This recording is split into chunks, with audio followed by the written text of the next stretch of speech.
सका कहते हैं कि हे कन्हैया, तुझे बरसों के बाद भी याद आई तो किसी को तूने मंत्री को पहुंचा दिया। वाह रे कन्हैया, कितना प्रेम करता है तू हमसे। अगर हमें पहले पता होता कि तू पहले प्रेम करेगा और प्रेम करने के बाद में छोड़ करके चला जाएगा तो हम कभी तुझसे प्रेम नहीं करते कन्हैया। उद्धव जी महाराज पूछते हैं कि मुझे माँ यशोदा का घर बता दो, यशोदा का महल कहाँ है। जो सखा है वो कह रहे हैं कि माँ यशोदा का घर बताना हम उचित नहीं समझते। क्यों? क्योंकि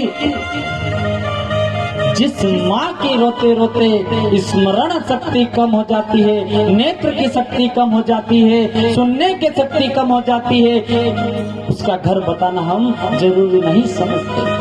ये उद्धव, जो ये पानी का पनारा बह रहा है, ये कोई पानी नहीं, ये कोई नाला नहीं, कोई यमुना नहीं, ये उन लाखों गायों की और लाखों गोपियों के आंसू की धारा बह रही है। उद्धव जी का ज्ञान यहीं का यहीं धरा का धरा रह गया कि हे भगवान,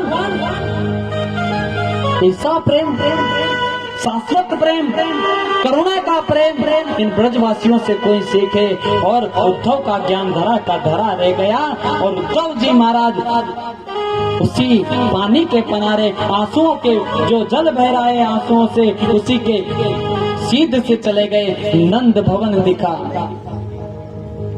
और नंद भवन जैसे ही दिखा महाराज और आवाज लगा दी कि मैया, अरे मैया।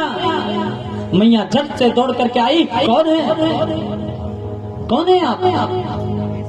हाथ जोड़ कर कहते कि मैं उद्धव, बृहस्पति का शिष्य, मेरा नाम उद्धव है।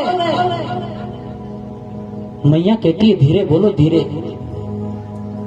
मैंने मेरे कन्हैया को अभी सुलाया है, बड़ी मुश्किल से सोवे, कभी चंदा मांगे कभी बहू मांगे, बहुत रोता है मेरा कन्हैया। आप जोर से मत बोलो, मेरा कन्हैया उठ जाएगा। उद्धव जी सोच रहे हैं कि जिस कन्हैया को मैं अभी मथुरा छोड़ करके आया हूँ और वो कन्हैया को, ये मैया कह रही कि कन्हैया को अभी सुलाया मैंने। मैया के साथ कन्हैया के कक्ष में गए जहाँ पर कन्हैया सोता था। जिस पल्ले में माँ दिन रात झूला देती थी उस पल्ले के पास गई और माँ ने देखा कि कन्हैया को तो बरसों हो गए जाए हुए और उसी समय गिर गई।